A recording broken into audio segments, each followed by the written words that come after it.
Muy buenos días, amigos. Les saluda Leslie Yata Ramírez en la conducción de la portal web Entérate con Leslie. Hoy vamos a tener en el bloque internacional a una distinguida doctora, abogada y jurista, ella peruana pero residente en Chile. Es abogada, doctora en Ciencias Sociales por la Universidad de Chile, magíster en Derecho por la Universidad de Sao Paulo, Brasil. Es profesora de la Facultad de Gobierno de la Universidad de Chile, donde coordina además el magíster en criminología y gestión de la seguridad ciudadana. Integra además el comité directivo de la Cátedra de Derechos Humanos de esta misma casa de estudios y es parte del consejo o miembro del consejo consultivo de la Asociación para la Prevención de la Tortura con sede en Ginebra. Olga Espinosa Mavila es nuestra distinguida invitada en el bloque internacional con quien vamos a conversar sobre los desafíos de gestión en los sistemas penitenciarios de América Latina. Regresamos en breve con la doctora Olga Espinosa Mavila. Bien, amigos, estamos en el bloque internacional con una distinguida invitada peruana, amiga de muchos años. Hemos recorrido juntas las aulas universitarias, pero ahora reside en Chile. La doctora Olga Espinosa Mávila. Muy buenos días y muchísimas gracias, Olga, por estar con nosotros a través de este enlace Zoom en el programa Entérate con Ley desde Lima, Perú. Muchas gracias, Leslie, por la invitación. Para mí es un honor y además un gusto estar compartiendo contigo este espacio de discusión que has no solamente creado, sino que has instalado, siendo una instancia muy interesante para debatir temas contingentes y relevantes. Muchísimas gracias, Olga. Y vamos con nuestro tema del día de hoy, que es el que tú dominas a la perfección, los sistemas penitenciarios en América Latina. ¿Cuáles son los desafíos, Olga, respecto de la gestión de los sistemas penitenciarios en América Latina? A ver, cuando nosotros observamos el tema penitenciario, una primera preocupación es cómo este ámbito se conecta con el sistema político criminal, es decir, cómo se engarza para ser una de las respuestas que quienes toman las decisiones dentro del país, en este caso el Poder Ejecutivo y el Poder Legislativo, eh, reconocen que cualquier decisión que se tome en materia político-criminal, ya sea para la persecución de delitos, ya sea para incluso la prevención de delitos, va a tener un efecto directo en el sistema penitenciario. Entonces, creo que uno de los más importantes desafíos es, primero, conectar y comprender que hay una interrelación entre las decisiones político-criminales que se toman y lo que va a suceder en el contexto penitenciario. Y junto con ello, otro elemento, y justamente a partir de esa conexión, es cómo nosotros generamos sistemas penitenciarios que más allá de la neutralización temporal, que es natural y evidente, sobre todo cuando el sistema penitenciario está principalmente abocado al encarcelamiento o a la privación de libertad como principal, o en algunos sistemas incluso única medida, de control penal, el desafío que conlleva es cómo hacemos que este sistema penitenciario, además de esta neutralización temporal, genere algún efecto positivo, genere algún efecto que permita justamente quebrar el círculo de la actividad delictiva y facilite procesos de retorno a la comunidad de una manera más satisfactoria, de una manera prosocial, es decir, más positiva para ser beneficioso de toda la comunidad. Entonces, el desafío más complejo está en cómo nosotros, en contextos penitenciarios, además de encerrar a personas, promovemos y garantizamos reinserción social para con ello reducir la actividad delictiva. Y justamente con el tema de reinserción vamos a conversar a continuación, pero antes, Olga, me gustaría hacer precisión a algunas cosas, he revisado con detenimiento tu destacada participación expositiva ante el Banco Interamericano de Desarrollo, justamente sobre los desafíos del sistema penitenciario en América Latina. Y uno de los temas también que me llamó poderosamente la atención fue que, bueno, hablamos de diferentes tipos de violencia dentro de la convivencia carcelaria, ¿no? Una violencia intrapersonal, interpersonal, institucional y colectiva. ¿Podrías describirnos brevemente cada uno de estos tipos de violencia que se dan dentro de las propias cárceles y cuál de ellas es la que marca estadísticamente mayor ponderación en este contexto? Mira, tu pregunta es muy pertinente, Leslie, porque justamente estábamos debatiendo en torno a cuáles son los principales desafíos.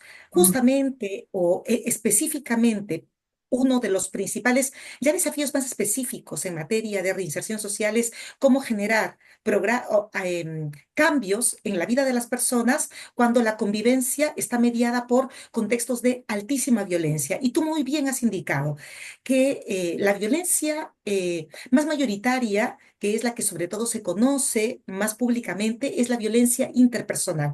¿Cuál es la violencia interpersonal? Es aquella que se sucede entre los sujetos. Son las riñas, son los homicidios, son las peleas de muy diverso tipo. Esos son Esas son las violencias mucho más comunes. Sin embargo, existen otro tipo de violencias que, no siendo tan comunes, en algunos contextos pueden ser más preponderantes que en otros, y es la violencia intrapersonal, que es la violencia sobre todo que se ejerce contra sí mismo. Principalmente son los suicidios o las tentativas de suicidio o también las autolesiones. Las autolesiones que son mucho más comunes de las que nosotros creemos, porque en algunos casos la falta de presencia del Estado es tan inminente o tan apremiante que es la autolesión un mecanismo de llamar la atención para buscar ser atendido, y es una medida extrema que toma una persona para poder optar porque la autoridad tome en cuenta su caso. Entonces, esas son las dos violencias mucho más comunes, pero además está la violencia colectiva que involucra un nivel de tensión mucho más complejo que se manifiesta sobre todo en los motines. La violencia colectiva es aquella en donde muchos sujetos generan diversos actos que van contra la infraestructura o contra otras personas para poder generar también algún cambio. Y finalmente la violencia institucional, que es aquella que ejerce la autoridad, el funcionario, el personal contra las personas privadas de libertad. Muy bien, Olga. Muchísimas gracias. Justamente para los que nos siguen en este programa, porque no todos son abogados, si bien es cierto, nuestro público es direccionado digamos, a personas con nivel de conocimiento jurídico, pero no todos, ¿no? Entonces, yo creo que ha sido importante que hagas esta delimitación de los tipos de violencia y cuál es la que más priva. Ahora, es muy importante lo que tú acabas de señalar con relación a la violencia interpersonal que tiene que ver con las autolesiones, estos suicidios, entre otros, porque eso también, el mismo hecho de pisar una cárcel te invade una profunda depresión, soledad, entre otros, pero es evidente también que ingresamos a un nivel de contracción de emociones, ¿no? Una persona que ha delinquido, una persona que ha matado, una persona que ha lesionado a muchas otras en la calle, en nuestra sociedad.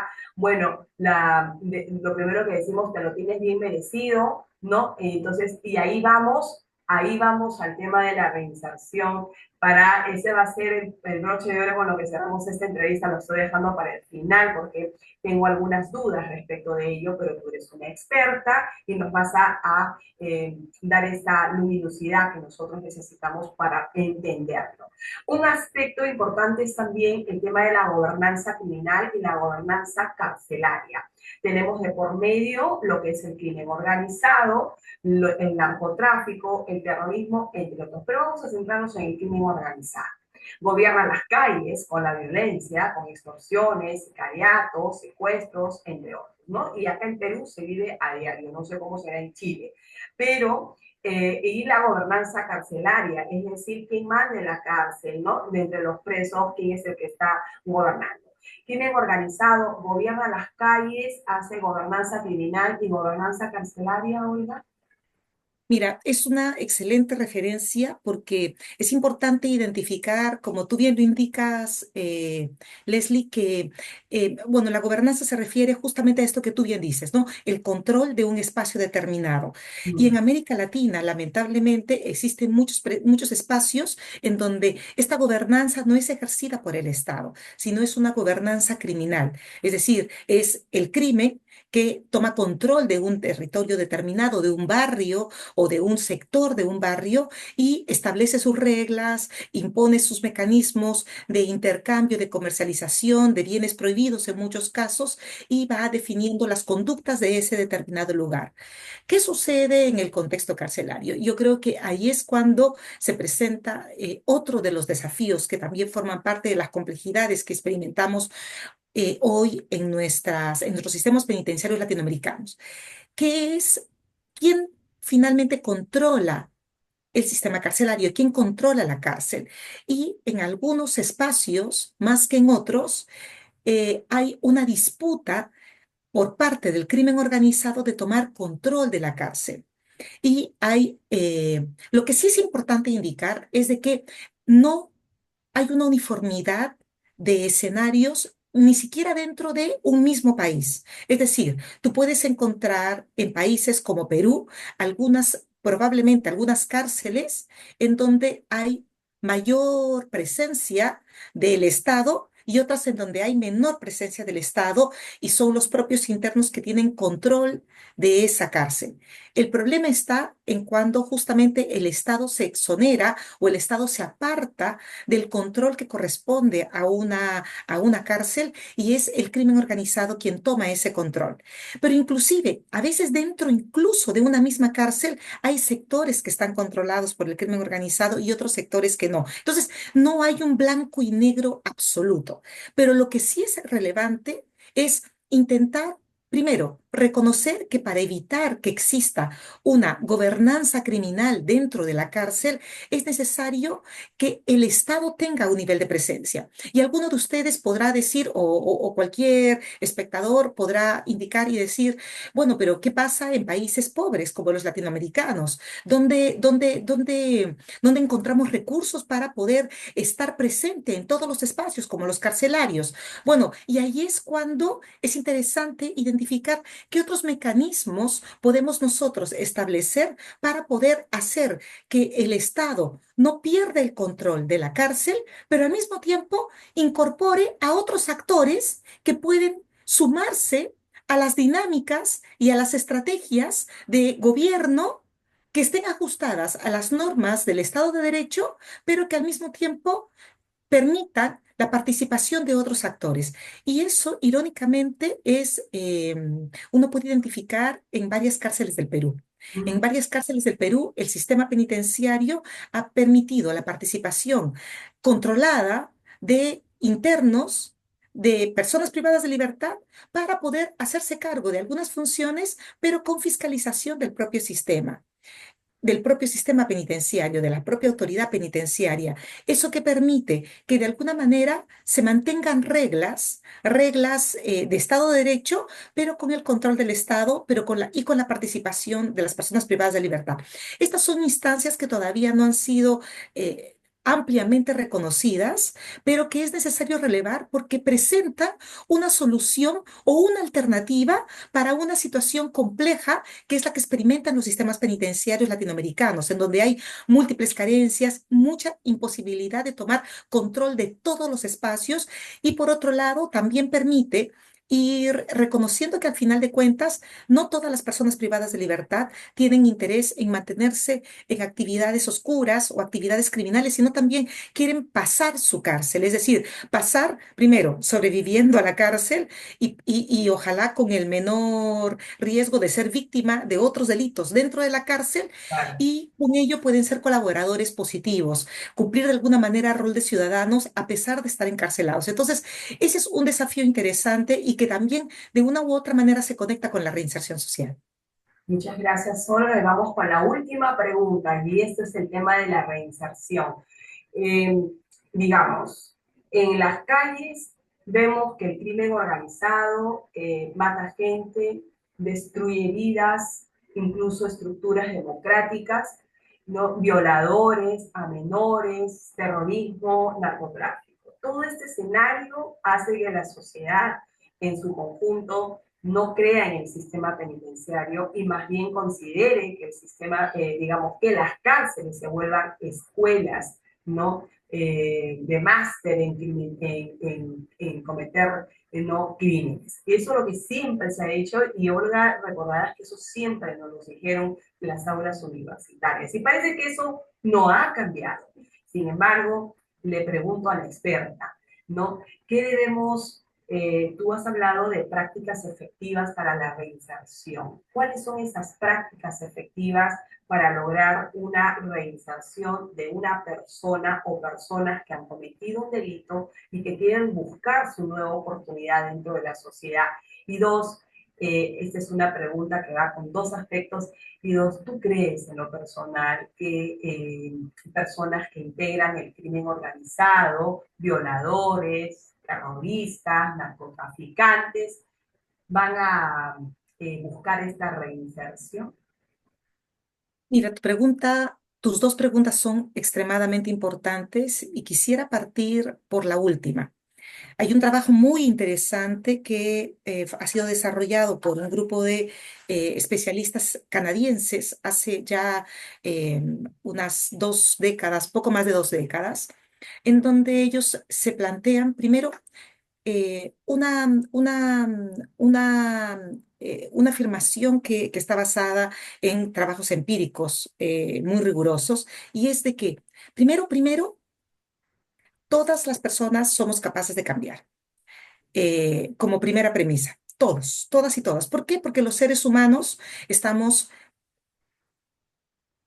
constituidos de forma tal que podemos generar cambios permanentes. Es más, cotidianamente estamos cambiando física, social, en términos sociológicos, en términos psicológicos, en términos físicos. Entonces, esta premisa es un poco la premisa bajo la cual se asienta todo el argumento, toda la argumentación asociada a la reinserción social. Ahora, siempre que una persona quiera cambiar, por cierto. Y entonces, ese es otro elemento importantísimo también a tomar en consideración.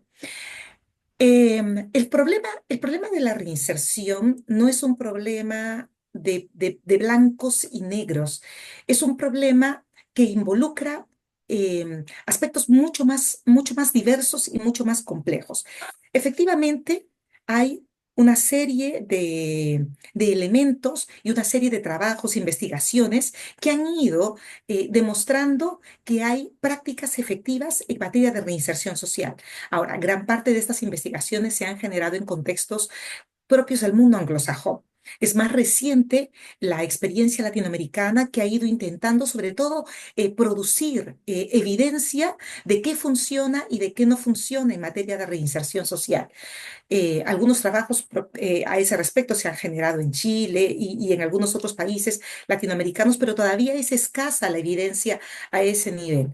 Y con ello también es necesario reconocer que cuando hablamos de reinserción social parecería que estamos hablando de un concepto que comienza y termina dentro de la cárcel y que de alguna manera eh, cumple una especie de prueba final en donde se le marca un check o se le marca una X cuando la persona sale de la cárcel. Pero las cosas son un poco más complejas, entre otras razones, porque cuando una persona llega a la cárcel, llega con toda su historia a simplemente vivir una experiencia muchas veces que puede ser de mayor complejidad en la mayoría de casos. Entonces, pero lo más dramático no es solamente la experiencia dentro de la cárcel, sino que esta persona igual va a egresar, va a salir de la cárcel y ¿a dónde va a regresar? Al mismo barrio por el que proviene, en donde puede tener soporte o puede no tener soporte. Y lamentablemente muchas veces el soporte que tiene es el soporte del delito. Es decir, o a veces del barrio y de las amistades, o a veces incluso de una familia que está también involucrada en el contexto carcelario. Entonces, perdón, con el contexto criminal. Entonces, ¿qué es lo que sucede? Cuando hablamos de reinserción social, es necesario primero comprender que, primero, en primer lugar, que las personas que están privadas de libertad son parte de nuestra comunidad. Nos guste o no nos guste, vivamos en Miraflores o vivamos en Comas. las personas son parte de nuestra comunidad. Entonces, ¿cuánto nosotros generamos para que se generen o se den las condiciones para quien está cometiendo o quien cumpliendo una pena pueda decidir no seguir cometiendo delitos una vez que termine de cumplir esta pena? Y aquí también hay que marcar una diferencia entre los tipos de delitos. Hay delitos por los cuales es más fácil generar un cambio y tomar una decisión de no seguir delinquiendo, y hay delitos en los que es más difícil porque tu vida está demasiada imbuida en estas prácticas delictivas. Entonces, y es necesario considerar estrategias distintas. Tú mencionabas, por ejemplo, una persona que ha violado, una persona que ha desarrollado actos terroristas, una persona que ha cometido delitos de extorsión, etcétera. Es necesario que para cada delito existan estrategias distintas de inserción. Pero todo esto parte por primero reconocer que quienes están privados de libertad, privadas de libertad, primero son personas, porque solo en cuanto nosotros tratemos a las personas como seres humanos, como ciudadanos, van a también comportarse como tales.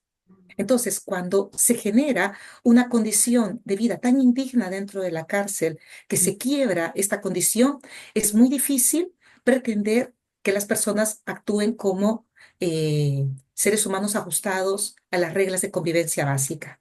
Es bastante complejo, como tú lo has dicho, y sobre todo que tendría que ser categorizado, ¿no? Porque no todos los presos, no todos los internos están en las mismas condiciones. Es decir, hay algunos que dicen, bueno, muestran un profundo arrepentimiento probablemente y quieran cambiar su vida, como tú bien lo has dicho. Pero es un proceso bastante complejo y en los criminales más avesados nos cuesta trabajo que vuelvan reinsertados a la sociedad, reinsertados para de repente para seguir delinquiendo, ¿no? Que es de repente la probabilidad más alta que tiene la sociedad en cuanto a opinión. Pero es muy cierto lo que tú dices. Las personas cambian, depende de su actitud también, ¿no? De su decisión personal. Pero el Estado, para cerrar 30 segundos sola, pero el Estado, ¿qué hace? Olga, en cuanto a las prácticas de reinserción en América Latina. Por ejemplo, ¿cómo se trabaja esto en Chile? Porque tú ahora radicas en Chile. Entonces, ¿cómo se trabaja estas prácticas de reinserción, por ejemplo, en Chile? Mira, en términos concretos, hay dos grandes elementos que se han venido generando como prácticas institucionalizadas en Chile. Un primer elemento es entregar condiciones de trato digno. Y las condiciones de trato digno no solamente pasan por alimentación, comida, vestuario adecuados, sino también actividad deportiva, actividad laboral, actividad educativa, suficiente para que las personas tengan también no solamente posibilidad de aprender formas de comportamiento que están asociadas a prácticas que todos los ciudadanos realizamos, deporte, educación, trabajo, etcétera. Pero luego, para aquellas personas que tienen mayor compromiso delictivo, y hay un elemento prioritario, que es que una persona cuando ingresa a la cárcel debe ojalá ser diagnosticada previamente para identificar qué nivel de compromiso delictivo tiene. No es conveniente hacer una gran intervención en personas que tienen muy bajo compromiso delictual, sino más bien hacer que cumplan su condena de la manera más llevadera posible, con estas condiciones básicas y punto. Pero con personas que tienen alto compromiso delictivo, que tienen estas carreras que tú comentabas ahora de mucha Criminales. complejidad. Exactamente, carreras criminales de alta complejidad. Con ellas sí hay que hacer intervenciones más específicas, y son intervenciones que son cognitivo-conductuales y que están asociadas a distintos elementos que apuntan a generar cambios desde la comprensión que tienen ellas del mundo, de los otros, de la sociedad, de sus familiares, etcétera, hasta establecer dinámicas de trabajo psicosociales que también todas ellas apunten a la generación de cambios, desde el vínculo con pareja, el vínculo con sus familiares, el vínculo con sus víctimas, etcétera. Muchísimas gracias, Olga, por esta entrevista realmente muy interesante, los desafíos que has explicado en este programa sobre el sistema penitenciario en América Latina. Te agradezco muchísimo el espacio que te has dado por estar con nosotros en vivo desde Chile y vía Zoom, y espero tenerte en una nueva oportunidad en la plataforma Entérate con Leslie, debatiendo temas de gran complejidad e interesantes para nuestro país y para América Latina. Muchísimas gracias, Olga. Leslie, para mí ha sido el gusto y muchos éxitos en tu programa y para nuestra región en términos generales. Muchísimas gracias. Hasta una nueva oportunidad.